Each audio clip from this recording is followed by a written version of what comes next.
கேசரா அப்படிங்கிற ராஜ்யத்துக்கு வடக்கு பக்கத்துல ஒரு அடர்த்தியான காட்டை தாண்டி போனா ஒரு பள்ளத்தாக்கு வரும். பர்மா தேசத்துல இருந்து குடியேறினவங்க அந்த பள்ளத்தாக்குல வாழ்ந்துகிட்டு இருந்தாங்க. அதனாலதான் அந்த பள்ளத்தாக்க பர்மா பள்ளத்தாக்கு அப்படின்னு சொல்லுவாங்க. ஆனா வெளியூருக்காரங்க மட்டும் அந்த பள்ளத்தாக்க பேய் பள்ளத்தாக்குன்னு சொல்லுவாங்க. ஏன்னா அந்த பள்ளத்தாக்குக்குள்ள வெளியாட்கள் போக முடியாது. பேய் பள்ளத்தாக்குக்கு 3 பக்கத்துலயும் பெரிய பெரிய மலைகள் இருக்கு. ஒரே ஒரு பக்கத்துல மட்டும்தான் பள்ளத்தாக்குக்கு வழி இருந்துச்சு.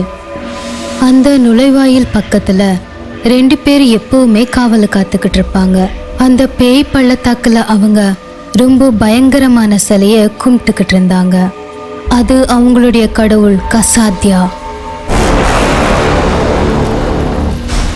அவங்களுடைய கடவுளை ஏத்துக்கிட்டவங்க மட்டும்தான் அந்த பள்ளத்தாக்குக்குள்ள போக முடியும். மற்றவங்களுக்கு அனுமதி இல்லை. கசாத்யாவோட பையன் மிருகாத்யா காவலாளியா இருந்தான். பள்ளத்தாக்குக்குள்ள வரணும்னா நுழைவாயில்ல தொங்கிக்கிட்டு இருக்கிற மிருகாத்யாவோட தலைய பார்த்து கசாத்யாவை கடவுளா ஏத்துக்கிற அப்படின்னு சத்தியம் செஞ்சு இனி வேற எந்த கடவுளையும் கும்பிட மாட்டேன், என்னை ஏத்துக்கோங்க அப்படின்னு சத்தியம் பண்ணணும். பொய்யா சத்தியம் செஞ்சவங்க, சத்தியத்தை மீறினவங்க, அந்த பள்ளத்தாக்க விட்டு வெளியே போனவங்க 3 நாள்ல ரத்தம் கக்கி செத்து போயிடுவாங்க. யாருக்கும் தெரியாம அந்த பள்ளத்தாக்குக்குள்ள வந்துட்டா மிருகாத்யா அவங்களோட ரத்தத்தை குடிச்சு கொன்னுடுவான். இந்த மாதிரி நிறைய பேர் செத்து போயிட்டாங்க. அதனாலதான் யாருமே உள்ள போக முயற்சி செய்ய மாட்டாங்க. ஆனா அந்த ஊர்ல இருக்கிற பர்மாக்காரங்க பக்கத்துல இருக்கிற எல்லா ராஜ்யத்திலையும் பட்டு துணிகள், தங்க நகைகள், அப்புறம் வெள்ளி பொருட்களை வியாபாரம் பண்ணிக்கிட்டு இருந்தாங்க. அந்த பேய் பள்ளத்தாக்குல ஒருத்த கூட ஏழை கிடையாது, எல்லாருமே பணக்காரங்க தான். இது இப்படி இருக்கும்போது கேசரால ஷாம்லால் அப்படிங்கிற ஒரு பையன் இருந்தான். ஷாம்லால் சங்கீதம் கத்துக்கிட்டு வேலைக்காக ஊரு ஊரா திரிஞ்சுக்கிட்டு இருந்தான். அப்படி ஒரு நாள் ஷாம்லால் எதிர்பாராத விதமா ஒரு பர்மா வியாபாரிய சந்திச்சான். அவனுடைய கஷ்டம் எல்லாத்தையும் சொன்னான். ஓ, அப்படின்னா உங்களுக்கு வேலை ரொம்ப அர்ஜென்ட்டா தேவைப்படுதா? நாங்க 2 பேருமே கூட பாட்டு வாத்தியார தேடிக்கிட்டே இருந்தோம்ப்பா. அப்படியா? உங்களை சந்திச்சது ரொம்ப நல்லதா போச்சு. எங்க ஊரு பள்ளியில பாட்டு வாத்தியார் தேவைப்படுது. ஆனா ஒரு நிபந்தனைக்கு ஒத்துக்கிட்டா மட்டும்தான் அந்த வேலையை நான் உனக்கு கொடுப்பேன். நிபந்தனையா? என்ன அது? உனக்கு கடவுள் நம்பிக்கை இருக்கா? எனக்கு 10 வயசு இருக்கும்போது எனக்கு தம்பி பிறக்கும் போதே எங்க அம்மாவும் செத்துட்டாங்க. 3 மாசத்துக்கு அப்புறம் ஒரு நெருப்பு விபத்துல தம்பி அப்பா 2 பேருமே இறந்துட்டாங்க. சின்ன வயசுல இருந்து கஷ்டம்தான். இப்போ வரைக்கும் தனியா தான் இருக்கேன். அதனால கடவுள் மேல நம்பிக்கையை வைக்கிறது இல்ல. ஆமா, கஷ்டத்தை கொடுக்கறவன் எப்படி கடவுளா இருக்க முடியும்? ஆனா எங்க கடவுளை நீ நம்பினா கஷ்டம்னா என்னன்னு கூட தெரியாது, சந்தோஷம் மட்டும்தான் எங்க கடவுள் கொடுப்பாங்க. அப்படியா? யார் அந்த கடவுள்? கசாத்யா. கசாத்யாவா? இந்த பேரை நான் கேள்வியே படலையே. ஆமா, இது எங்க ஊருக்கு மட்டும் இருக்கிற கடவுள். நீ எங்களோட கடவுளை ஒத்துக்கிட்டா மட்டும்தான் எங்க ஊருக்கு நீ வர முடியும், இல்லைன்னா வேலை கிடைக்காது. கண்டிப்பா நான் கசாத்யாவை நம்புறேன். எனக்கு உதவி பண்ணதுக்கு ரொம்ப ரொம்ப நன்றி. சரி, அப்படின்னா நீ உன்னோட சாமானெல்லாம் எடுத்துட்டு பௌர்ணமிக்குள்ள எங்க ஊருக்கு வந்துரு. அதுக்குள்ள நீ தங்குறதுக்கு எல்லாமே நான் ஏற்பாடு பண்றேன். எங்க ஊரோட துவாரத்துல உன்னை நிப்பாட்டி கேட்பாங்க. அப்போ அவங்களுக்கு என்னோட பேரை சொல்லு. சரி சொல்றேன், ஆனா உங்களோட பேரை சொல்லியே. என்னோட பேரு துராபாய். கொஞ்ச நாளுக்கு அப்புறம் ஷாம்லால் அவனோட பொருட்களை எல்லாத்தையும் எடுத்துட்டு அந்த பள்ளத்தாக்குக்கு போனான். அவன் காட்டு வழியா பயணம் செஞ்சு செஞ்சு ரொம்ப சோர்வடைஞ்சிட்டான்.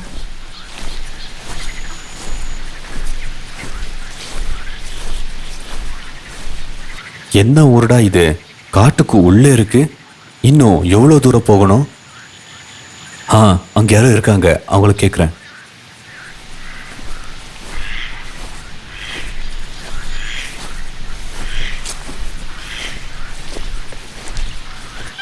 பாட்டி பாட்டி, பர்மா பள்ளத்தாக்குக்கு எவ்வளோ தூரம் போகணும்? அந்த பேய் பள்ளத்தாக்குக்கு போனா செத்துடுவ. போகாத, திரும்ப போயிடு. நான் பர்மா பள்ளத்தாக்குனா பாட்டி பேயோட பள்ளத்தாக்குன்னு சொல்லுத, காது கேட்காது போல. அப்படி நினைச்சுக்கிட்டு அங்கிருந்து நடந்துக்கிட்டே கிளம்புனா. டேய் முட்டா பையில, உன்கிட்ட தான் சொல்றேன், அந்த பேய் பள்ளத்தாக்குக்கு போகாத, செத்து போயிடுவ, திரும்ப போயிடு. கொஞ்ச நேரத்துல ஊரோட நுழைவாயில் பக்கத்துல வந்துட்டான். காவலாளிங்க கிட்ட துராபாய் பத்தி சொன்னான். காவலாளிங்க துராபாய வர சொன்னாங்க.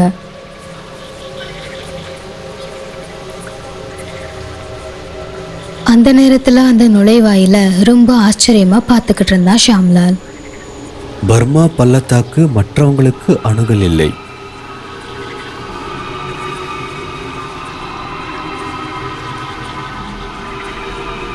எப்பா, அந்த தலைநட அவ்வளோ பயங்கரமா இருக்கு. வேலைக்காக நான் கடவுள் எல்லாம் நம்புவேன்னு சொன்னேன். என்னவோ பயமா இருக்கே. திரும்பி போயிடலாமா? அப்படி நினைச்சுக்கிட்டு இருக்கும்போது அங்க துராபாய் வந்தான். ஷாம்லால், வந்துட்டியா? இந்த பர்மா பள்ளத்தாக்கு உங்களை வர வைக்குது.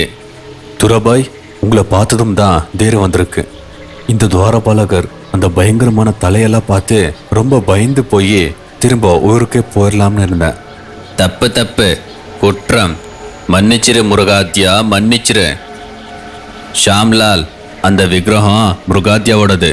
இதுதான் எங்க ஊரு காவல் சாமியோட சின்ன புள்ள. இதுக்கு சத்தியம் பண்ணா மட்டும்தான் ஊருக்குள்ளவே நீ போக முடியும். நான் சொன்ன மாதிரியே செய். துராபாய் சொன்ன மாதிரி ரத்தத்தால சத்தியம் செஞ்சான் ஷாம்லால். ஷாம்லால், நான் சொன்ன மாதிரியே சொல்லு. இனிமே நான் கசாத்தியாவோட அடிமை. கசாத்தியா தவிர வேற யாரையும் கும்பிடவே மாட்டேன். இந்த பேச்சுக்கு தவறுனா என்னோட பஞ்ச பிராணத்தை நீ எடுத்துக்கலாம். ஜெயஹோ கசாத்தியா. இனிமே நான் கசாத்தியாவோட அடிமை. கசாத்தியாவை தவிர வேற எந்த கடவுளையும் கும்பிட மாட்டேன். இந்த பேச்சுக்கு தவறுனா என்னோட பஞ்ச பிராணத்தை கசாத்தியா எடுத்துக்கலாம். ஜெயஹோ கசாத்தியா.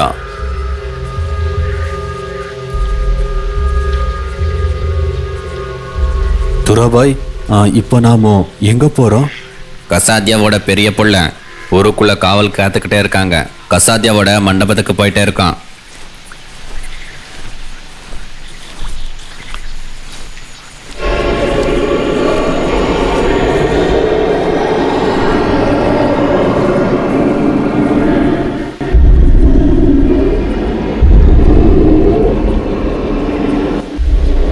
நான் சொன்ன மாதிரியே சொல்லு. தயஹோ பசுவாத்யா, தயஹோ தயஹோ பசுவாத்யா, தயஹோ தயஹோ பசுவாத்யா, தயஹோ. இப்போ நாம எங்க போய்கிட்டே இருக்கோம் துராபாய்? நம்மளோட கடவுள் கசாத்தியாவோட மண்டபத்துக்கு.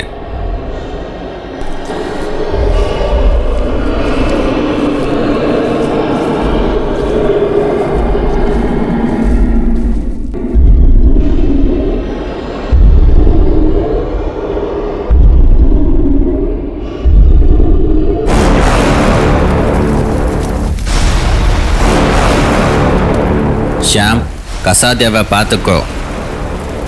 அந்த தண்ணியில் உன்னோட வெட்டுப்பட்ட அந்த கையை நினைச்சு இனிமே நான் உன்னோட அடிமை கசாத்தியான்னு சொல்லு.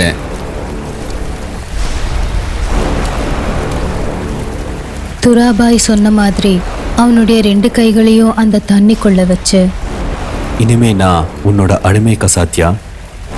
அப்படி சொன்னதும் அவனோட கையில ஒட்டிக்கிட்டு இருந்த ரத்தமும் வெட்டின காயமும் மறைஞ்சு போச்சு. அவனோட கைய அதிசயமா பார்த்துக்கிட்டு இருந்த ஷியாம்லால் கிட்ட, கசாத்தியாவோட மகிமையை பாத்தியா? இது ரொம்ப விசித்திரமா இருக்கு துராபாய். இப்போலிருந்து நீ பர்மா பள்ளத்தாக்கோட வாசி.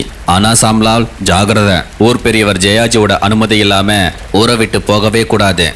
சரி துராபாய், எனக்கு ரொம்ப சோர்வா இருக்கு. நான் தங்குறது எங்கன்னு காமிச்சா அங்க போய் நான் ஓய்வெடுப்பேன்.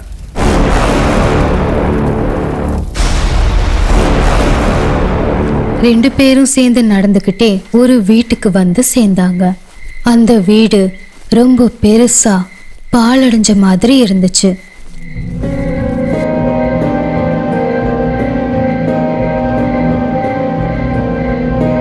வீடு பெருசா இருக்கு. ஒருத்தனுக்கு இவ்வளோ பெரிய வீடா? எங்க ஊருக்கு எந்த பாட்டுவாதியார் வந்தாலும் கூட இந்த வீட்டை தான் கொடுப்போம். நாளைக்கு காலையில நான் வந்து இந்த ஊரோட ஸ்கூலுக்கு கூட்டிட்டு போறேன். போயிட்டு வரேன். போலாம், இருங்க. கொஞ்சம் வீட்டில் வந்து உக்காந்துட்டு போங்க. இல்ல இன்னொரு வாட்டி வரேன். வரட்டுமா?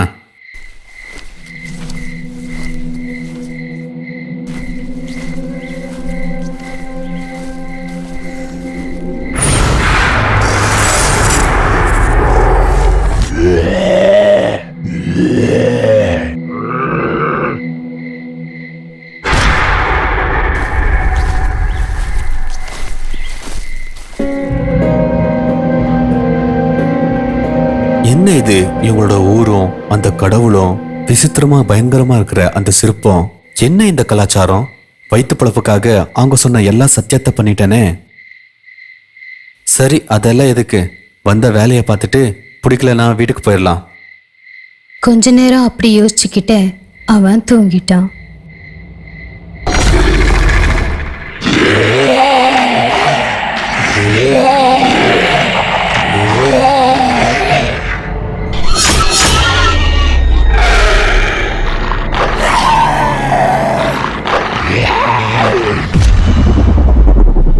மறுநாள் துராபாய் வந்து, ஷாம்லால் சீக்கிரம் வாங்க, ஸ்கூலுக்கு வழியை காட்டுறேன். துராபாய், வாங்க வீட்டுக்குள்ள வாங்க, டீ குடிச்சிட்டு போலாம். இல்ல இன்னொரு தடவை வரேன். இப்போ வாங்க போகலாம்.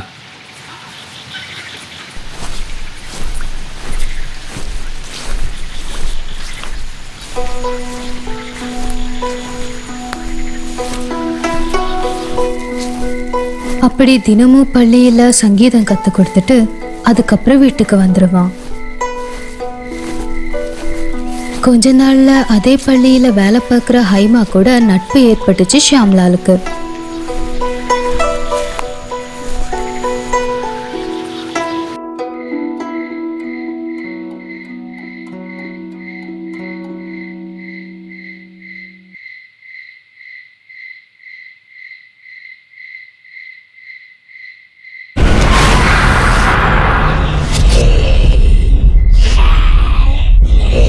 உயிரோட இருக்கணும்னா இந்த வீட்டை விட்டு போயிடு சீக்கிரம்.